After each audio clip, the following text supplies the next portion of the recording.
All right, so really happy for our fans, players that played here before. This is obviously, as you guys know, a huge game in this state, and it's hard for players or coaches really until you get here to understand that. Now, being in 5 of them, I understand that, but I think our players probably felt that early with so many new players to understand. Even though we told them a million times, records don't matter.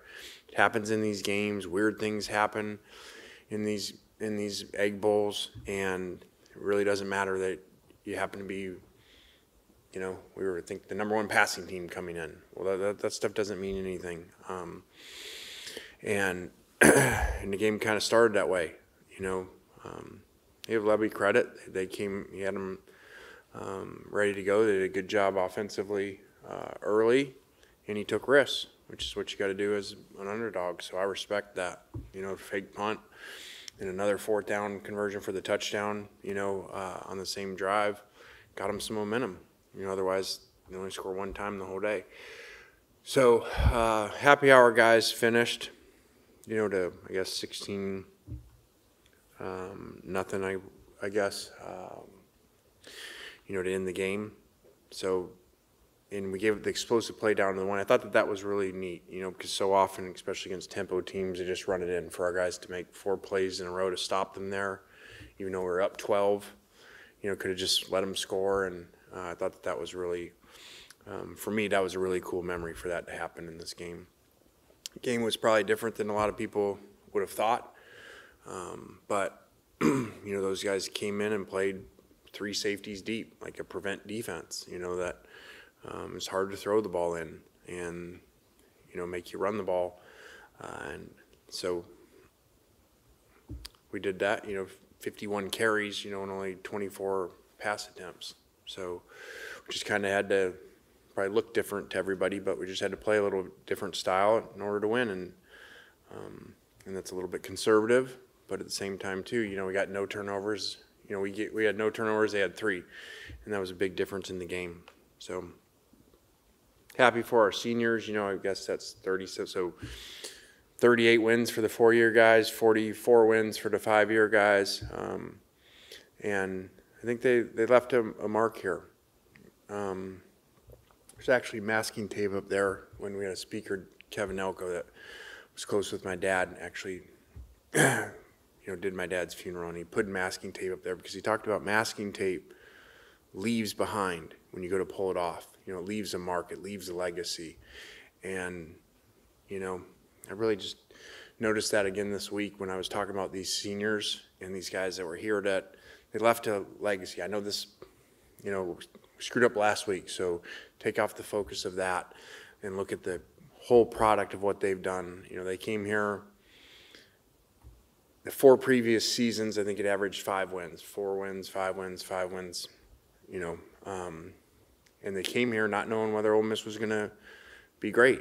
And they were a huge part of this, run that, hopefully go win our postseason game and get to 10 wins, 3 of the last 4 years. So I'm really happy for those guys and proud, and especially in a time that people don't stay, players don't stay, for these guys that stayed through this, even though their careers probably weren't exactly perfect as they had planned. I'm just really happy for those guys. And then the quarterback, he's awesome. I mean, if there's a way you want your son to be, that's what you want to have. Complete team player, doesn't care about stats, anything. He could care less that, he threw for 143 yards today. You saw the way he ran, his emotion at the end of the game. Just tried to help keep it together because he cares, man. He cares about this team. He cares about this university, and that didn't happen a lot in college football anymore. If you look around, so this guy's special. I hope people appreciate him. Yesterday, he became the all-time leader, passing Eli in the history of the school, and the most wins in the history of the school for a quarterback. So I'm sure there's appreciation, but I hope everybody has appreciation for what they watch with this guy and how he plays the game. And the guy's playing with a bad ankle the whole time too. Questions?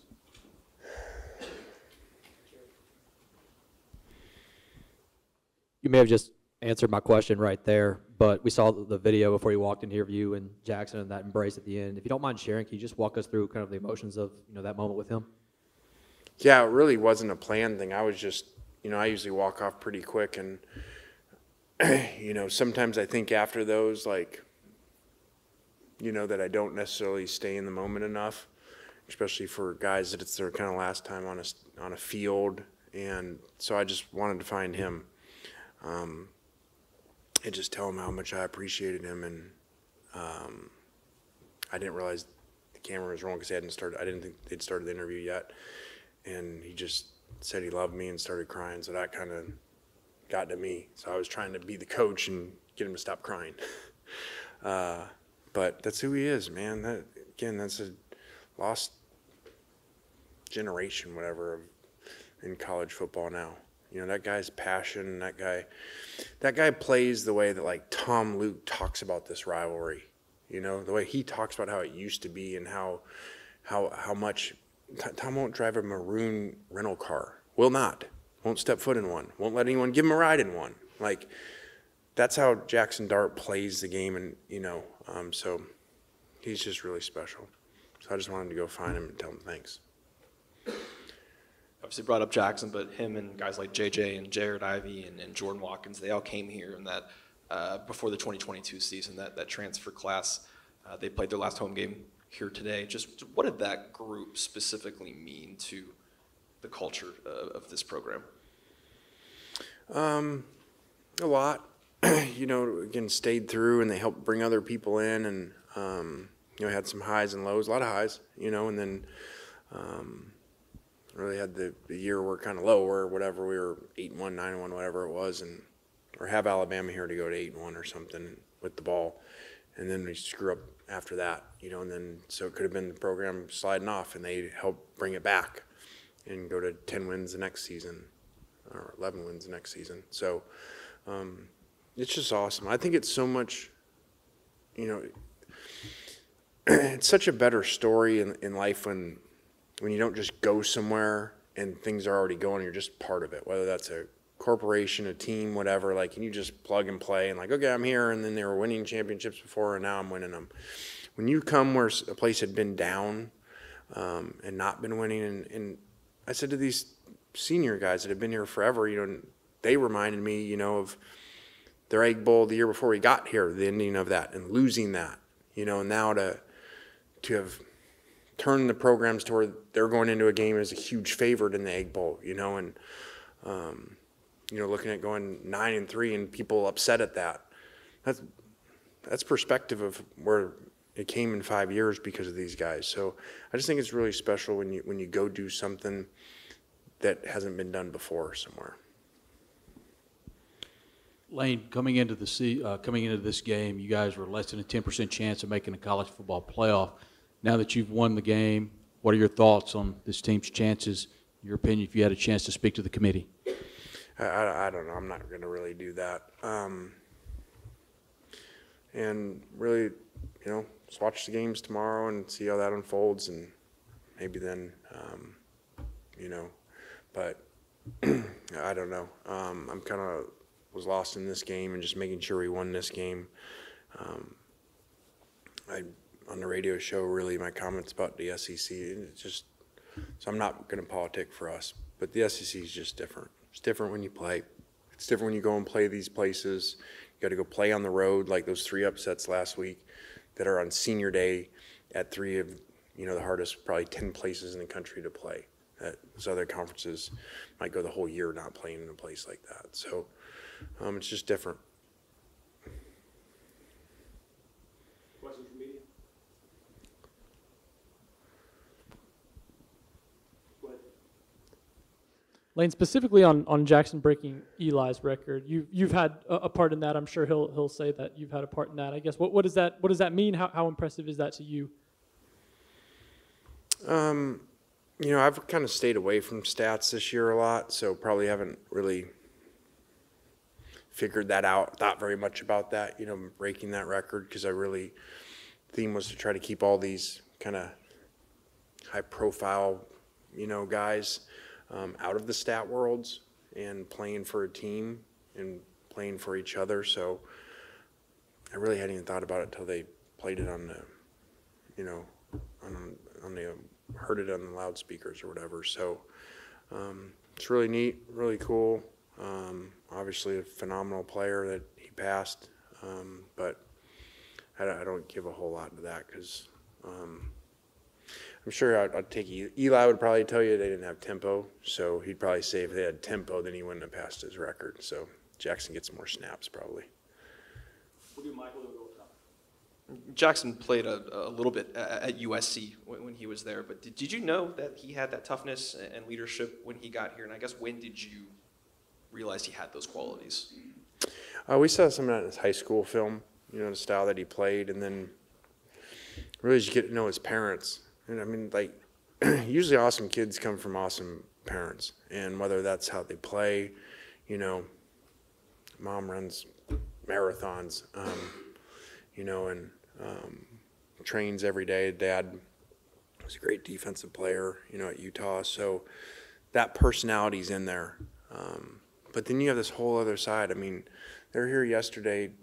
They brought blankets that they brought from Utah, these really awesome blankets that they brought and hand-delivered. Jackson's walking up the stairs with his parents, taking him to every single coach up here, just thanking them for helping Jackson. So they're just a really cool family.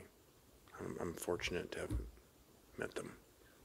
After last week, Jackson said that he did not know how the team was going to respond. He had an idea of how they would respond.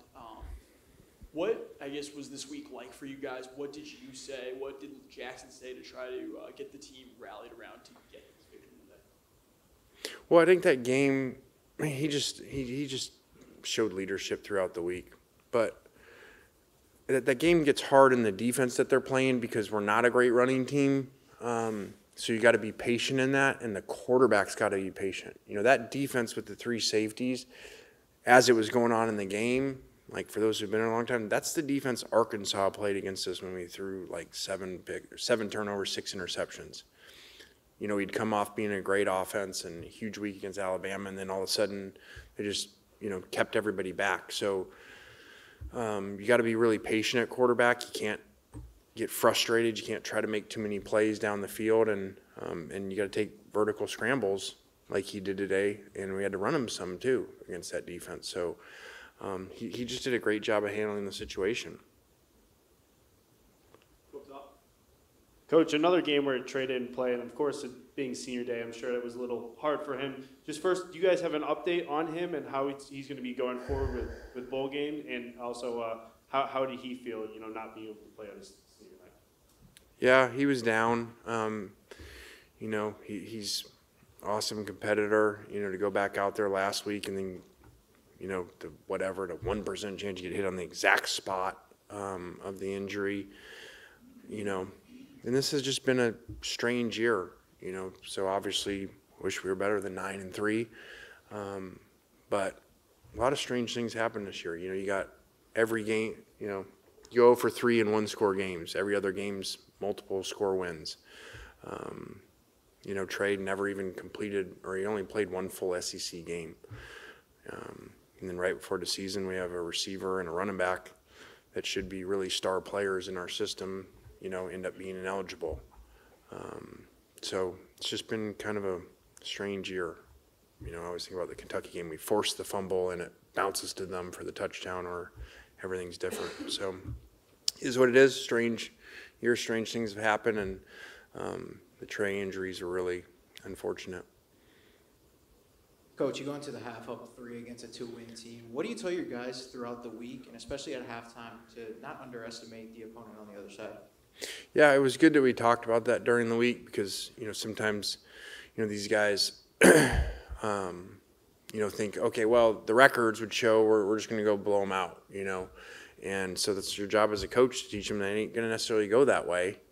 And it hadn't gone that way in some of their games too.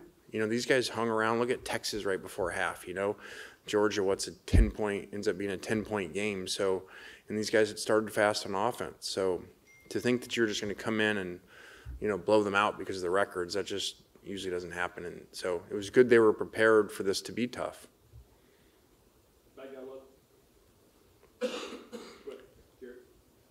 Lane, I know you've had to answer a lot of questions this year about the ground game and then having 254 yards to go. Just what do you kind of make of that aspect of the offense today, and especially Ulysses Bentley stepping up with a 100-yard game and an 89-yard touchdown?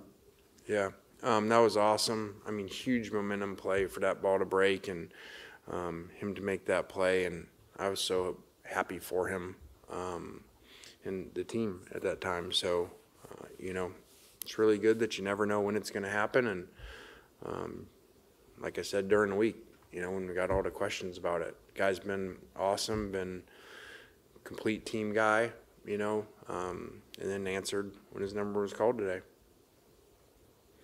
Any other questions for Coach? I guess on that note, 20 carries today, none against Florida. I guess what changed in between this week and last week to give him the workload? Well, I just felt the pressure from you guys, like, where's that guy? Is he not here today? Oh, okay. So he complained about Bentley and he didn't show up. So, no. Different games are different, and this may not make a lot of sense to you. You play different people by styles of also the defense that you play and how you kind of think things are going to, evolve. And your matchups up front, and does it create space versus penetration? And so sometimes you go with different players, kind of like in basketball when people play different rotations and stuff. And then obviously when somebody hits one, like hits the long run, you're going to go back to them more. Well, I know all throughout the season you talked about, this defense, specifically this defensive front, kind of being the game changer and, putting y'all into contending status. Half of their second half yards came on basically one play. It seemed kind of fitting that, their final possession just ended with a goal line stand after being tested early, especially those one-on-one matchups. Yeah, I think those plays right there was kind of like the game a little bit. We're giving up these deep balls, go routes, which is what Levy throws a bunch of. And we give up a deep one onto the slot down to the one, but we don't break. We stop them after that. So the defense has done that a lot this year, given up some explosive plays, but then we've, answered the call and a number of times kind of in the second half, maybe like Oklahoma game here, where, we give up some early and then we, shut it down in the second half, and really they score their 14 points in the last play of the first quarter, so they don't score again for the next 3 quarters. Anything else for Coach? I was so excited that I put her to sleep. All right, thanks, guys.